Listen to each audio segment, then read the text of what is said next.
with authority. Welcome to another quarantine edition of our With Authority podcast. Larry Beal, Casey Pratt, and joining us from Monclova, Mexico is Bruce Maxwell, a man who's in the news once again. A's fans will remember his time in Oakland. And first of all, before we even get started with anything, I just want to say we're grateful for your time because I know everybody wants to talk to you right now based on the news events that are taking place and the question of to kneel or not to kneel and what that actually means. For people who aren't familiar with your story, I'm just going to rewind a few years to 2017 after Colin Kaepernick took a knee. You decided you wanted to do the same thing. You were playing for the A's at the time. You knelt down, and the ramifications have been felt by both of you. Some would say it's part of the reason why you're in Mexico now, but we'll get into that. I want to touch on the Drew Brees story to start things off because your dad's a military man, and so you obviously understand what it means to sacrifice for your country, and you saw what he did. And for some, Drew Brees did issue an apology. Is it surprising to you that we can't get off this track, or some people cannot separate what kneeling means in terms of protesting police brutality and justice for all, and blending that in with the flag and the military? We're still having the same conversation from 3 years ago. What's your take on that? I personally think that the conversation holds more of a weight now due to the recent events of the police brutality and the murder of George Floyd, and with the lack of sports in the world right now, really adds a focus on what has happened. I personally think the question was never really answered 3 years ago. It wasn't answered 100 years ago, and it wasn't answered 400 years ago. I don't think people have really sat down and actually asked and tried to answer that question. I think people have done their best to avoid it as much as possible with any distraction that they can, which I personally think the disrespect in the military and the flag is a distraction that people don't want to look into themselves and understand that there truly is a problem with humanity, maybe with them, maybe with their neighbor, maybe with their family, who knows. But I think personally, when people say it's disrespecting the military, disrespecting the flag, and the all lives matter comments that people tend to love to say, it bothers me because it's a deflecting technique. It really is. People want to talk about the military and our flag and our national anthem. Well, my father fought in the military. My grandfather fought in the military. I've got uncles and aunts. I have an aunt that served 35 years in the military. And these are the same people. And before them, you had the same people and that have fought in the battle, and they came home to be mistreated because of what they look like. You know, they went overseas, put their life on the line for a country that didn't respect them as a human being, but respected them enough, or supposedly respected them enough, to allow them to risk their lives and put a uniform on to defend that same country. I find there's a huge problem with that. So the people that say we're disrespecting our military, I mean, if you really want to look at it, I feel like our military disrespects our military. The unfair treatment of coloreds and women in our military is a big issue. It's always been an issue, but just because they have a uniform on, people just try to let it slide. But from my dad's personal experience, from my aunt, my uncle, a couple of my uncles, and my grandfather, discrimination is heavy in the military, especially with black men. I mean, women get it from all sorts of angles because they're females. But when it comes to black men, it's very evident in the military. So I thought it was interesting, and I don't know if you saw the statement that Drew Brees issued today. He kind of walked back some of his statements, and it's obvious that the conversations he had with his teammates over the past 24 hours made an impact on him. But nowhere in his statement did he say, I will now take a knee during the national anthem. He didn't really address that at all. So do you wonder whether the point has really been made and whether these two issues can be separated? I think they can't be separated, honestly. I feel like for you to understand the kneeling, you have to have a sense of acceptance of potentially being the problem.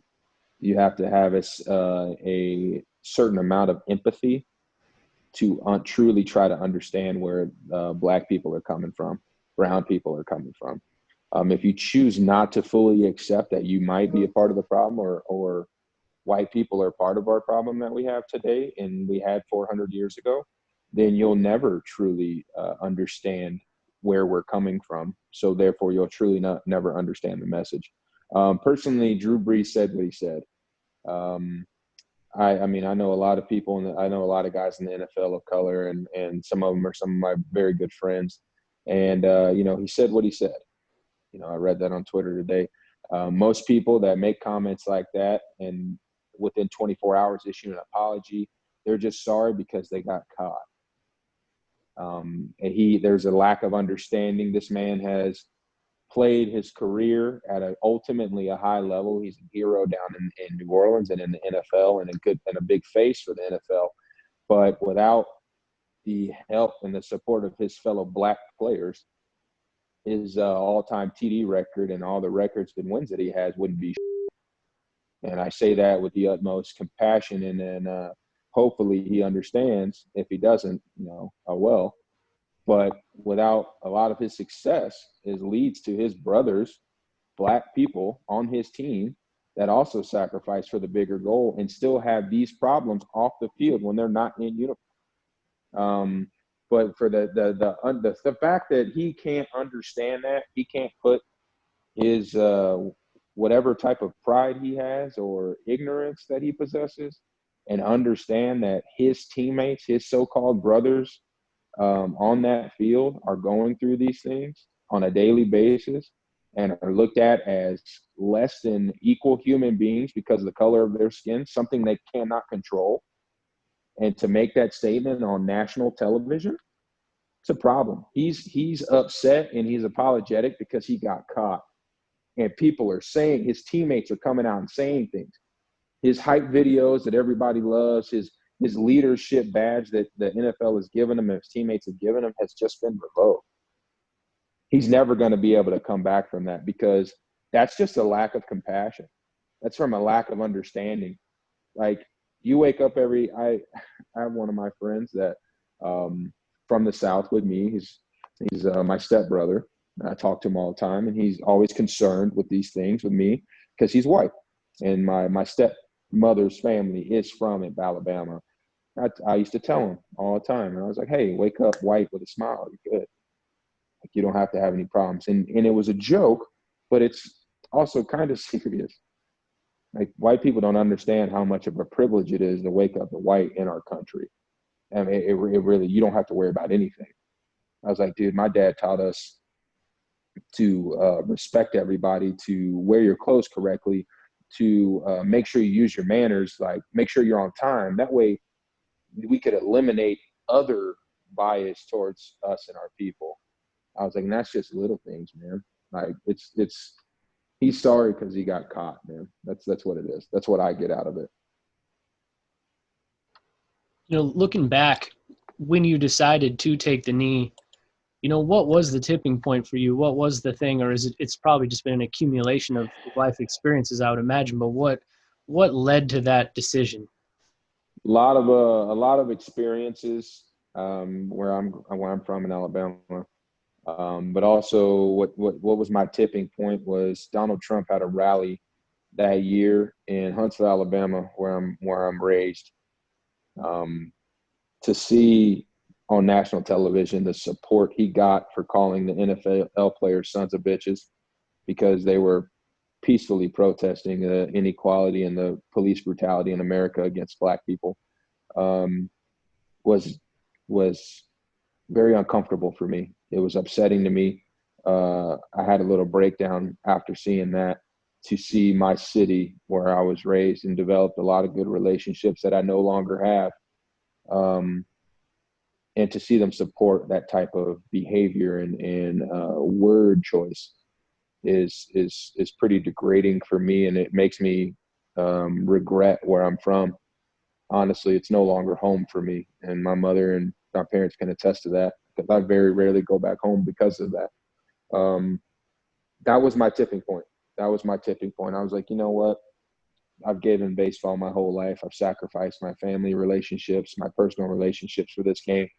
This game needs to step up, and I'm gonna be the first one to take that step through the door. I was like, I'm tired of shutting my mouth and keeping it moving. I'm tired of walking with my head down, trying not to step on people's toes, to get that wrong perception of me. Maybe because of my play, maybe because of my color, I don't know. But I was tired of sitting in the dark and not saying something. Now, how hypocritical do you find it, though, now with what's going on? We're calling in the military, we're tear gassing our own citizens and in these types of protests. But back when the peaceful protests were happening, they also had a problem with that too. So, I mean, how can things change? That responsibility lies in every American, every person on the planet, actually. People have to remember that there's only one race on this planet, and it's the human race. I heard a quote that really resonated with me this morning. It said, God created one race, and it was the human race. It said humans created racism. And I firmly believe that, the same chemical in your body that creates the pigment in your skin is also part of the same one that makes the color of your eyes. And so you're penalizing people for something that they can't control, they have no choice in.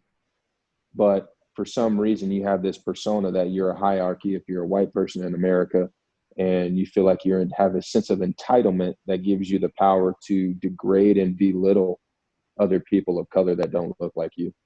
We're going to have to look deep into our souls and our lives and understand that there's nothing that's more important than the human race and the life next to you.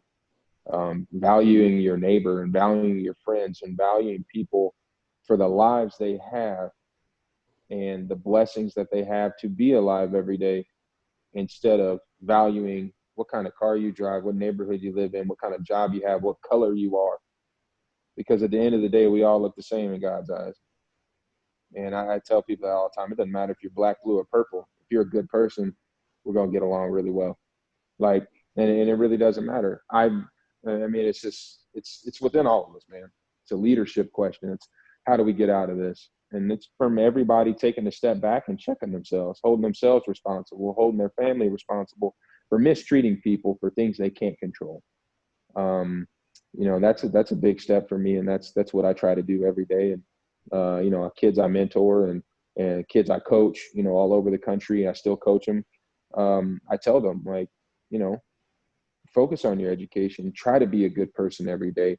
Respect people, even if you might feel like they don't deserve it, because that's what you do. That's what you do as a person. That's you respect another human, not necessarily maybe on their words, but maybe their actions. You don't disrespect somebody because of what they drive or what color they are or where they're from or how they sound, how they talk. I was like, I know a lot of people that talk funny. Doesn't mean I hate them. I mean, I'm black and I'm white. My mom's a 5'1" redhead, white lady, sweetest lady ever. She understands. She sacrificed her safety back then to have mixed children with my black father. Like it comes back to just having faith in humanity, dude. Being a good person. That's all it comes down to. There's no superiority because you're white. There's no lack of superiority because you're black. Like, no, we all are people, man. Like, it's sickening, but it requires every single one of us to make a change within ourselves for this to change in the world. It really does. You're talking about humanity, and if we were judging humans by the reaction to you taking a knee, we probably wouldn't score very high as a whole. Could you talk about the ramifications? And you went back, I know, several times to Huntsville, Alabama, where you were raised, and the reaction from people that you got, people that I assume you were friends with for most of your life, and how those relationships changed after that moment. My life changed after that moment, to be honest with you. I've never witnessed so much hatred for one thing in my entire life. I got density and the threats and the comments that I was receiving, and even to this day, about that day of kneeling during the national anthem. It's disturbing. It really is. I never knew somebody could possess so much hatred for trying to stand up for doing what's right. You know, my parents always taught me standing up for what's right might not be easy, but it is the right thing to do.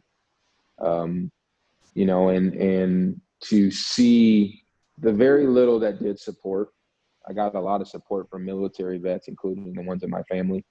I got a lot of hate from military vets. I got a lot of hate from a lot of people, but I don't think I received hate from one black person, to be completely honest with you. A lot of those people that hated me are still the people to this day that call me a thug on publications and call me a criminal and all these things. And they don't have anything else to say, though. They really don't. And, you know, instead of thinking I'm the problem, maybe my message and the purpose of what I was doing might be the problem. You know, the national anthem and the military is a defense mechanism for people that don't have any other thing to say bad about you. You know, so it was pretty rough, pretty rough 2 years of my life. I'll Scary at all in terms of, I mean, very. I mean, in terms of death threats, I know, well, just my own interactions with people on Twitter, everybody's pretty heroic when they're, you know, sitting behind their phone, and they would say things or type things to you that they would never say if they were to run into you in a parking lot, because they don't want to do that. But still, you don't know the random nut out there that might follow through on some act. Yeah, I think the amount was frightening. You know, I at the time when I was talking to my agent at the time and my parents, I'll take my chances if somebody tries to come to my house. Doesn't mean I'm not gonna be afraid, but pretty big guy. I think I'll be all right. But when it comes to threatening my family, and more so my sisters and my mother, that was a problem for me. Big problem. That got a very big rise out of me and my character, a way that I would never really act without that affecting me. It's one thing you don't threaten or mess with in my family is the women. I'm very close to my mother and my sister, and so that was frightening to me, to know that potentially my mom and my sister are in danger because of what I did. Yeah, that was a little scary. I mean, outside of that, a lot of people, you know, threaten to hang me. I got that when I was a kid.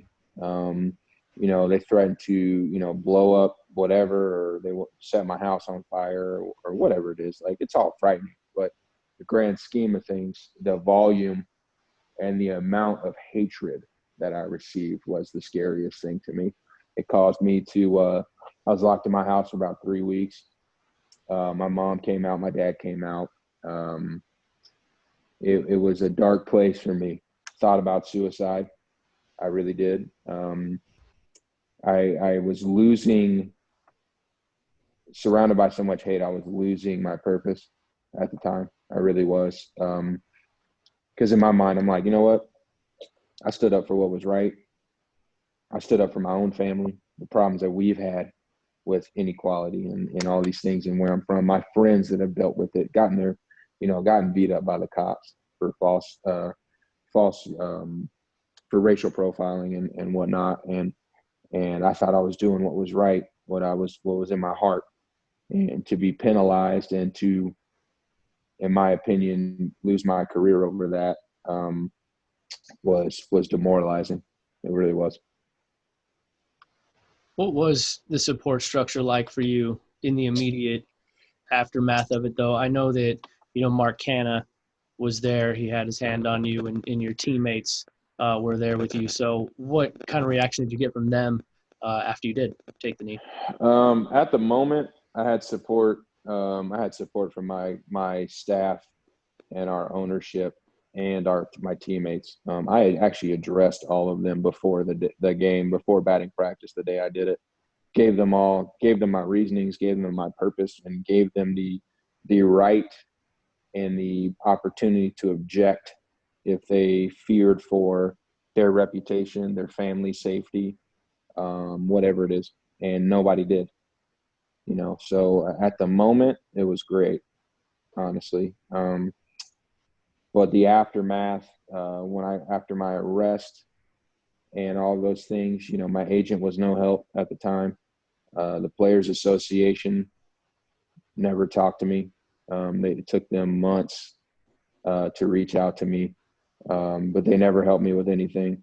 So I was pretty much on my own little island.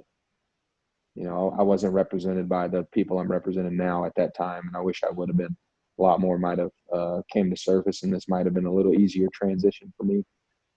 But now I'm, represented by the right people and the right surroundings. So, but yeah, at that time I was by myself, man. I was on my own. I had the support from, Ken, a couple of my teammates, but they were in no position of power or influence. As you know, at our team, we don't have any 15-year vets, 10-year vets, none of those guys.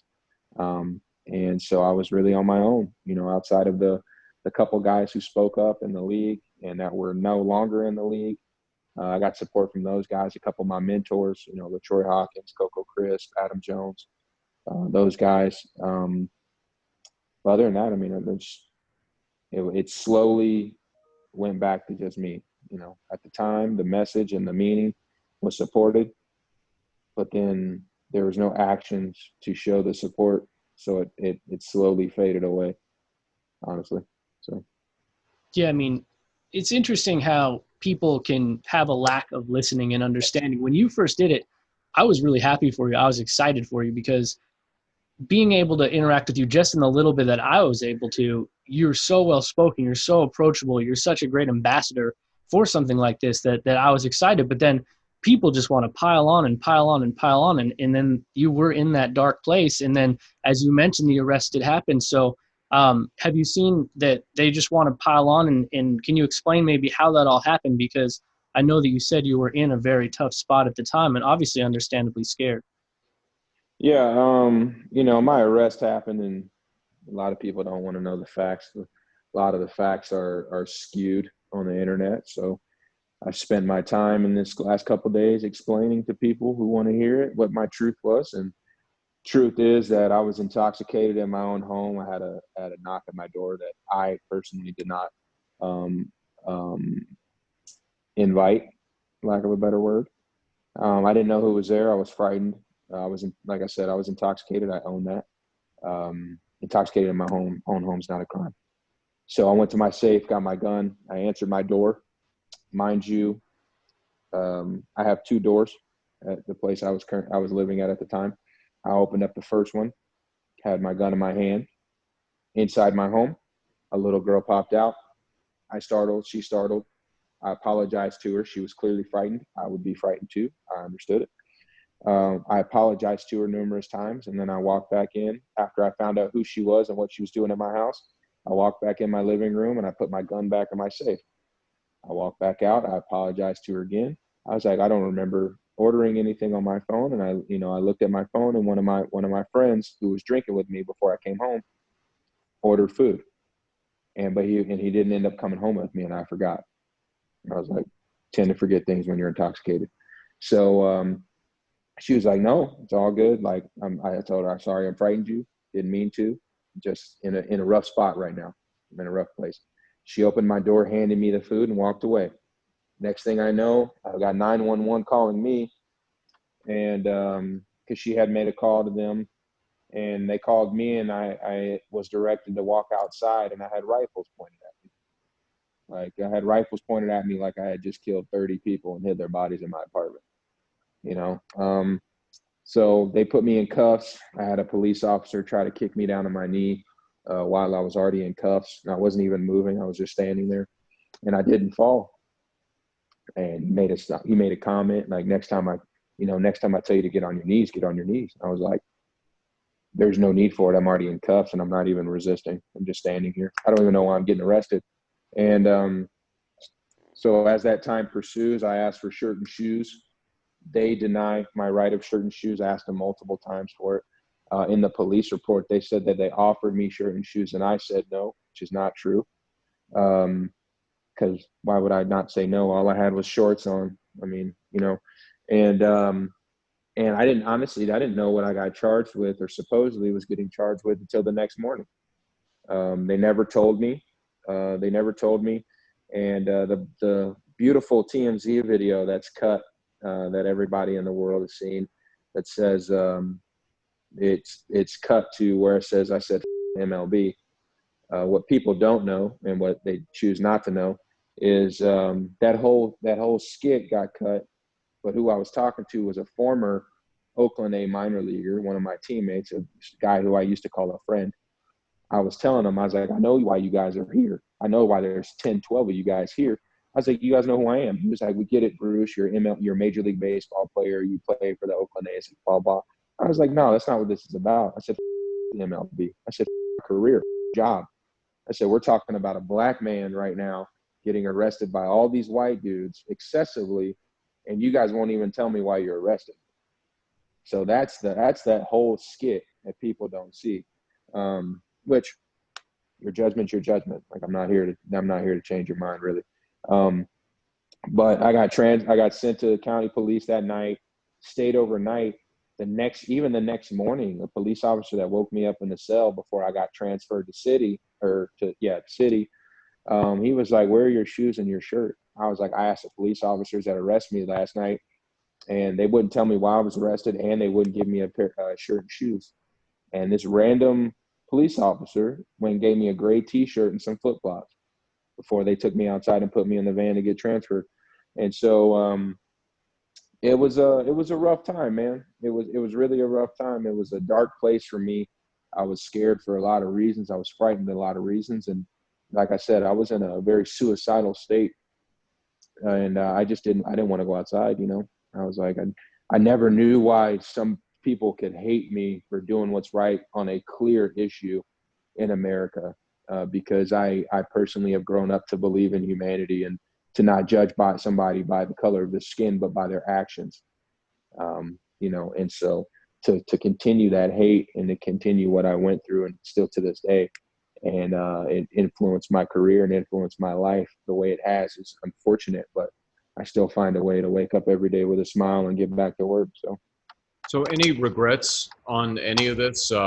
Obviously, I'm sure you wish that the arrest didn't happen, but when you look at these things in total, do you think, like Colin Kaepernick, who's not in the NFL, despite a skill level that would suggest that at the very least he could be a backup quarterback for somebody, if not an outright starter? In your situation, you're down in Mexico now. Do you think that the accumulation of events has led you to being blackballed from Major League Baseball? 100%.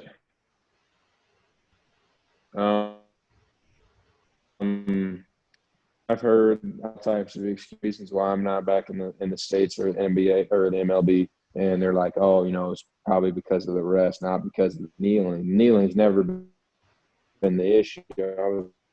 My arrest got proven false. I said, I disorderly conduct charge that's about the weight of pissing on a building when you're intoxicated in public. I was like, I know guys that are in the MLB to this day that have gotten proven guilty of beating their wives or discharging weapons in public with the intent to harm somebody, and all they got was suspensions from their teams, and then they continued to get paid like nothing ever happened. I was like, I personally think it's clearly unfair, the extremity of how I was treated by the MLB and my Players Association due to the fact that all I did was stand up for injustice and police brutality against my own people. I never cursed anybody. I never stopped playing the game. I never made a ruckus on the field or in the locker room. And so I would do it again. I think the only thing that I personally would regret was my attitude on a day-to-day basis in 2018 up in the big leagues, 3 months I was there. And then when I got sent down to AAA, I felt some type of way with the treatment, with the lack of opportunity to play when for the past 6 years and the past 2 years in the big leagues, I did my job very well. And I showed up every year to do my job very well, to make all these changes that the Oakland A's wanted me to do throughout my career and do it with the respect and the trust of my teammates. I thought I proved that on a day in and day out basis, regardless of what task they threw to me. And to see me go from, my league debut hitting 290 and the next year hitting about 240, 250. And then, going into spring in 18, even I was a little overweight. I'll admit that. Had some issues in the off season, a little stressed. But I came in and did my job, and I did it very well. And to be booted and then to have my play time cut, I was in the big leagues for 3 months, and I played 17 games. I was like, I said, for an organization that's the only organization I've ever been in, I do regret my attitude in 18. Now, with saying that, it was just, and it was what I was going through, but I had nobody to talk to. I said my agent wasn't checking on me. Nobody was trying to help me embrace this number 2 role or the situation I was in life in general. So I was pretty much on my own. I was solo. I was in my own thoughts every day, all day, and nobody gave a honestly, and they showed it. It was an unfortunate situation. I let it get the better of my day-to-day emotions and my character, and that's not like me. But that's about the only thing that I do regret. I don't regret standing up for what I did. I don't regret doing what I'm doing and continue to do what I stand for, because it's a much bigger problem than the game of baseball or a bank account check in my pocket. So. I want you to help educate me on something. All right. Because you mentioned that your dad was black and your mom was white, and so you're light skinned and you're growing up in the deep South. We had an interview with a woman in the Bay Area the other day. It was, I believe she was in Oakland, and similar situation with her, and she was a store owner, and she was expressing the frustration that black people felt she wasn't black enough, and white people said, well, you're not white. And she was also married to a white guy, so a lot of people didn't like that either. And she just felt completely frustrated by her, like you mentioned earlier, none of this is her doing, but here she is. And for you growing up in the Deep South, what was that experience like for you? It was hell. Nothing short of hell. I think I got more of it than my sister because I'm a boy. I was a man, But it was hell, dude. The white kids didn't accept you because you didn't look like them. The black dudes didn't fully accept you because you didn't look like them. I'd have days where when I was growing up, I'd have days where I had conversations with my mom because I wanted to dress a certain way so I could fit in with my black friends, or I wanted to dress a certain way to fit in with my white friends. And for me, like the sport I played, it was like I would go from being with black people all day long. Like when I was growing up, like 2 of my best friends are black, full black, played baseball with them almost my whole life. Those are my guys. So I'd go from hanging out with them during class to going to baseball practice where there's not another black person on the field. Coaches, all my coaches are white. My teammates are white. So funny you ask, I actually had a problem with my high school coach at the time, my junior year of high school. It's actually kind of humorous. My high school coach had called my father one day in the fall and told my dad that he thinks that I was a confused kid because he would see me, because he was also a teacher. So he would see me during the day and I'd be happy, smiling, cutting up with my friends in school. And when I got to the baseball field, I was quiet. I didn't fraternize with nobody. I did my work and I took my ass home. He thought I was a confused kid. So instead of talking to me and asking me why I was the way I was, he called my father, who's also an African American, and he called him to tell him that I was a confused kid and I really didn't know who I was. Needless to say, my dad didn't take too kindly to that comment. So my dad had his choice words with him. I had my choice words with him. And it was the issue from then on out, personally. I had numerous issues with racial issues on my team in high school. I had a couple of issues when I was in college with just racial kids at college, not necessarily my teammates. It's unfortunate being in the South. I grew up in the South. I was raised in the South, and And I went to college in the South, man. I mean, I was the only black kid on my baseball team from when I was 7 years old till I was 14. I got to high school. I had one other kid who's my best friend to this day, who was another black kid on my high school team. I went to college, and I was the only black kid on my team until my junior year. And then we had a black freshman who was also from Alabama. And then when I get to pro ball, all your dark-skinned players, for the most part, are Latin dudes. You know, like I was like, oh, I walked into rookie ball, first day of rookie ball. BJ Boyd, he's my year high school kid. He's from Oakland, California as well. One of my homies, he was my roommate. So we walked in the locker room. I was like, hey, there's some more brothers in here. Like, I didn't know this many played. And then they started speaking Spanish. I was like, oh, wait a minute. I was like, okay, I lied. And so to see the lack of diversity when it comes to African American baseball players is unfortunate, especially coaches. It's unfortunate. But it just reminds me of the South, man. Like it's not a fun time, honestly, being on the fence. I mean, it's really not, because when you grow up being black, whether or not you're mixed, whether or not you're full black, whether or not you're quarter black, to America, you're black. Doesn't matter how much black. Like, I've been labeled as a black person my whole life. Very rarely am I labeled as a mixed kid or a biracial kid or a kid that was born in like a military kid. I'm labeled as I'm black. That's it. And that's how people see you. So it's a problem everywhere, especially in the South. Let's just pump the brakes real quick, because I'm so happy you've come on and talked with us, because, I think that if people just got to know you, if people listened to you, if people heard your story, they'd be so much more understanding. So I'm glad now that you are having a chance to speak out, and speaking out a lot more, not just here, but all over, and I hope it continues. Could we also flip it to Mexico, where you are right now? I know that you really love it there in Monclova, and the people there have been so accepting, and the baseball has been great for you, and your numbers are great too. But, I mean, how much better is your life now that you've been able to kind of turn the page a little bit here? My personal life is tenfold of what it was in the last 3 years. These people down here, I'm forever, ever going to be grateful for the people of this city and the ownership on this team, and my teammates as well, for welcoming me with open arms. I was at a very low point in my life. These guys called me and basically resurrected me in my game of baseball. After my 2017 to 18 year, I lost a lot of the love for the game that I played due to my situation at hand. And that was an issue for me, because I played this game my whole entire life. I came down here.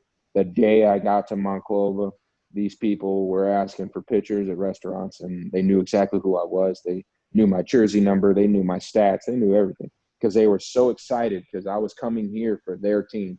And to be able to put the jersey on here and understand that everybody on our team that's wearing the same jersey is playing for the front of their jersey, not the back.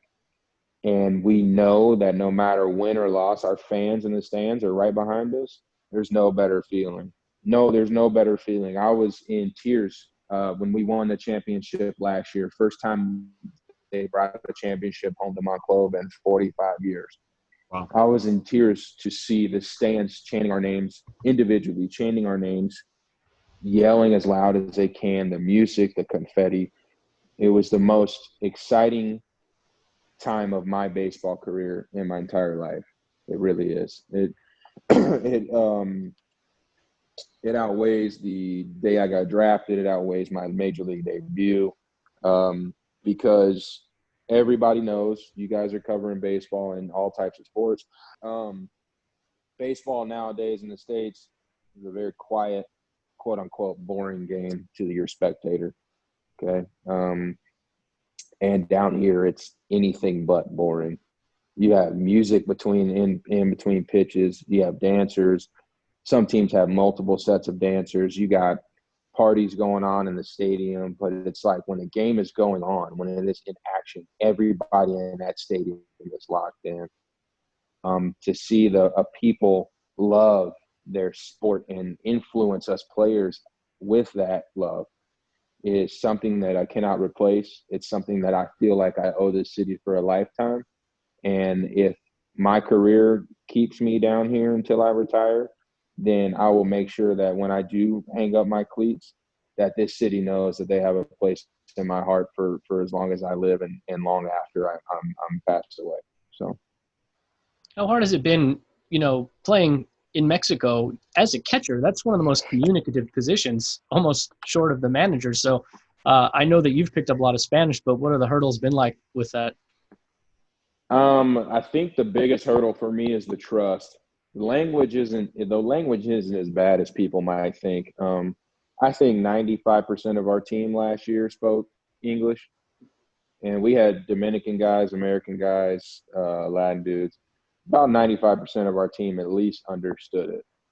So the language barrier for me wasn't really ever a big issue.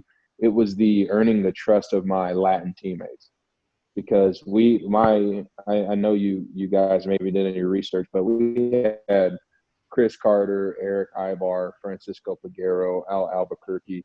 We had some ex-big leaguers with significant time in the big leagues on our team, and they all speak English, and they're all great guys. But with the position that I hold, it requires a level of trust from my pitchers, especially my Latin guys. So that was my biggest hurdle, was gaining the trust of some of my teammates to trust in the game plan and trust in what my knowledge and my credentials has allowed me to do at a very high level, even for a short period of time. And once they bought in, everything was a lot better. My coaches trusted me, my owners trusted me, my city trusted me. And it panned out with a team effort of bringing in their first championship here, man. So. All right, so let's get to the baseball. Who's hitting the ball farther, you or Chris Carter? Because that guy hits the ball to the moon. Chris Carter. Chris Carter hit almost 60 homers last season, including the playoffs. He hit right in front of me, so that was always super fun. I loved when he hit a moonshot and I go up and hit like a single to left or something. It was killer. He hit a ball. I'll tell you this. He hit a ball in Leones, the Yucatan, the team we played in the finals. We played them in the regular season. He hit a ball at their stadium, which, mind you, they have the biggest stadium in the league, and it's very humid there. So supposedly the ball is not supposed to travel too far. He hit a ball in a night game that completely disappeared and went out of the stadium, like in deep left center. And I was on deck and I was just like, I don't even know whether to give him a high five, give him a hug, like ask him to sign my back, like right then and there. Like, so I've never seen a ball hit so far in my life. And he is clearly, his BP is a joke. It really is. My teammates, especially like the new guys, are just like, yo, who is this? I was like, you're going to find out in a minute. And just launching baseballs, left field, right field, center field, doesn't matter. It's amazing, and it's magical to watch, man. It's magical to watch. I bet. So let's spin it forward here. What's the future for Bruce Maxwell, either in Mexico or back in the States? And what are you looking forward to? You know what? I'm looking forward to tomorrow. That's the only thing I got. I don't put too much precedence on a year from now or 3 years from now, especially when it comes to my career, because technically I don't really control it too much. I can only control my work ethic, my mindset, and my performance, and that's the only thing I tend to focus on. I mean, if my career keeps me down here for another 10 years, then I'll be happy as hell. If my career somehow ventures back to the States in some way or form, then it's cool. I just personally, I want somebody, wherever I play, I want those people to want me there because they want to win and they want me to be a leader on their team. I don't need anybody coming after me for a charity. I don't need anybody coming after me to try to make a social stand, or that we gave Bruce Maxwell a chance. No, I didn't do anything wrong. I don't need that. I don't deserve that. I work my ass off, and I work too hard to be a token on a team where I know I can contribute, whether it be behind the plate, at the plate, leadership, whatever it is, experience. And so that's all I want. If that's in a Big league uniform, awesome. If it's in a Mexican league uniform, cool. It doesn't matter to me. I just want to play baseball and give my team the best chance to win. I know we don't have too much more of your time. I feel like we could talk to you for 2 hours, but Yeah. did do our homework on you here. So I'm going to let you choose the next topic because I do have some things I want to get to you on. So I'll let you choose either androids, the phones, puppies, or video games. Which road do you want to go down? Ooh, that's a tough one. Let's go video games. Video games. Yeah, so before we started recording, I play a ton of video games. I know you do too. I used to be able to do the all-nighters. I can't anymore, but tell us a little bit about your love for Call of Duty, and are there any other games you play online with people? Because online is the only place to play. I mean, of course, especially in today's age. I honestly think I love the I'm not going to say brotherhood by any means, but the friendships you can develop. I mean, I've got guys that I play Call of Duty with, 2K, NBA 2K, with MLB The Show with. I've got guys on there that some of those guys are friends of my personal friends, and we've been playing. I've got guys that live in Florida that I've been playing PlayStation with for almost 5 years, and we've never physically met. I actually had one of them I first met at my wedding in a couple years ago. That was the first time I met him in 4 years of knowing him. I think I enjoy the being able to like talk crap to each other on the mic and develop a sense of friendship through all that. And I play Call of Duty mainly. I play a lot of games personally. I used to be a big Assassin's Creed guy, big story mode guy for the most part. But honestly, we were, especially in quarantine, man, we've been gaming it up a lot for the last couple months. Late nights, early mornings. I mean, it's been pretty eventful. It passes the time, that's for sure. Yeah, I used to love Call of Duty back when I could play it. Now I have little kids, but I used to also play Halo, man. And the same thing, I played with the same guys for years, never met them, but played every night, spent hours. I mean, we had people in Australia. You knew how late you were up based on what country the people you were playing with were from. So that's great. Exactly. Now, I heard you hate Androids. What's up with that? I mean, the time now, man. I got an iPad. I got 2 iPhones. I got a MacBook. I mean, it's just my pops has a Windows phone, which drives me insane. Finally got my mom on the iPhone train a couple years back, but I've always had one. Not to mention when it comes to accessories, like everything just works so much. Like it's so much more smooth when it comes to transferring data or saving or sending pics or like trying to talk to my family. Like my sister has my niece and nephew, 1.5 and then almost 5 months, I think. And so it's just much easier to stay connected with people through a FaceTime, through messages. And Androids is just, I mean, if you're talking to somebody who also has an Android, then it's not that big of a deal. But most of my people have iPhones, so it just makes everything a lot easier. You notice too, like if you are in a group text with somebody and everyone has an iPhone, one person has an Android, then that video, the whole thing's green. Play it right, man. They sandbag the whole thing's green. Yeah, you can't really transfer photos to each. I mean, it's terrible. It's ridiculous. Absolutely terrible. All right, so you said before we started you have a pit bull. Do you have a puppy or what? I heard you had a puppy. So.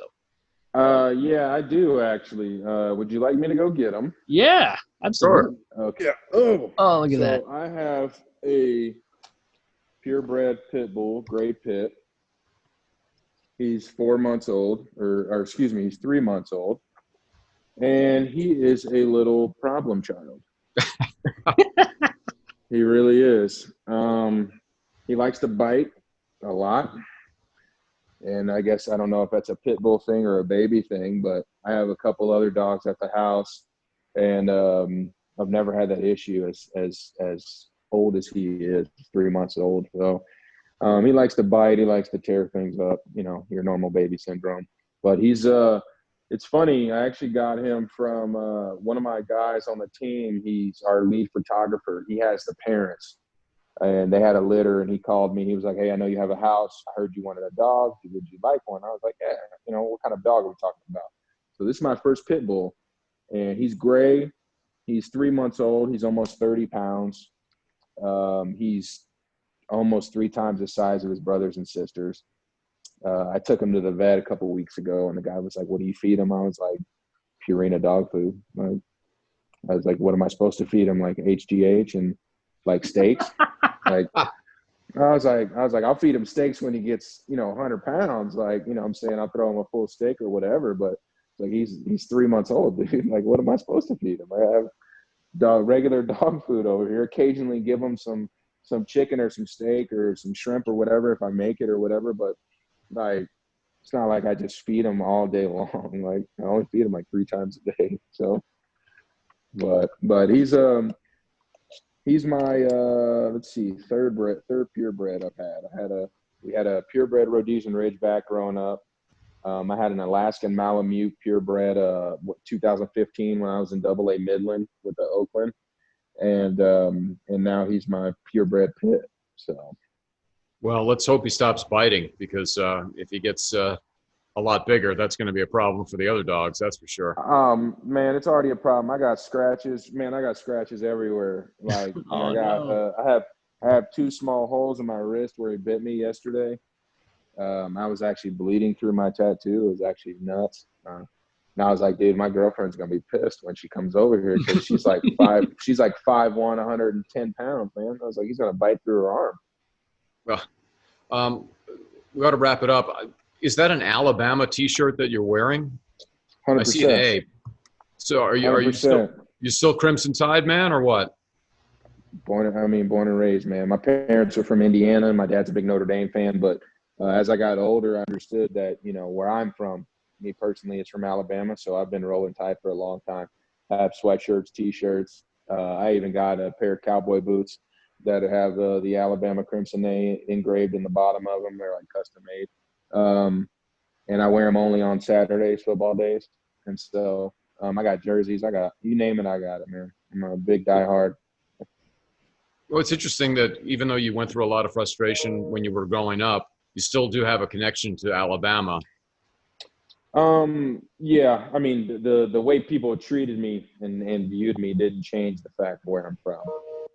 It's just a sense of pride. I do have a pride in sports. I do have a pride in my college football team. That has nothing to do with the way I've been treated. I mean, Nick Saban's a genius, and I think he's a hell of a coach and a hell of a mentor, especially for a lot of young adults. And, I still have that sense of entitlement, for lack of a better word, with my football team, because that is where I spent 99% of my life, and that's who I continue to support. That's how a lot of people tell me apart from people down here, is because I wear Alabama stuff. I'm like, oh, well, we're in Mexico. That's Bruce. It's got to be Bruce. Well, you should have been with us at the Super Bowl, because I'm from Hawaii, and so Tua Tagovailoa was there, and now he's going to be playing for the Dolphins, and so I'm friends with the Tagovailoa family. So I watched a lot of Alabama football the last couple of years. So I'm with you. Well, I mean, next time I'm in the States, if you end up going anywhere, give me a call, man. I'll make a trip. I love Bama football games. I love the atmosphere in college football in the South. Probably one of the best games I've ever been to was LSU Bama when I was in college in LSU. In Louisiana. It was the loudest place I've ever been in my entire life. I bet. It really was. So I love my football. I love my sports. And so I take much pride in wearing this shirt and being from here. So. Well, we appreciate your time. I don't know if there's like 1,000 people emailing here if you're hearing all those bleeps, so I apologize for that. But at some point, see, if this was an Apple computer, I probably wouldn't have that problem. But probably you'd be able to silence it, and you could I'd still hear you for another hour. But anyway, really appreciate your opening up, and I know there's a lot of people calling you to try to go over the same thing, and I don't know whether it's cathartic or kind of a pain at this point to relive a lot of this stuff, but we do really appreciate your openness, and we're grateful for your time.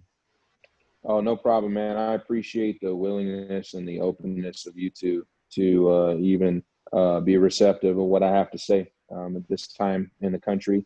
Things like this are needed. This is the reason why I did what I did, to be a voice, no matter how big or small, because as irrelevant as most may say I am, have a lot more voice and platform than a lot of people in America right now.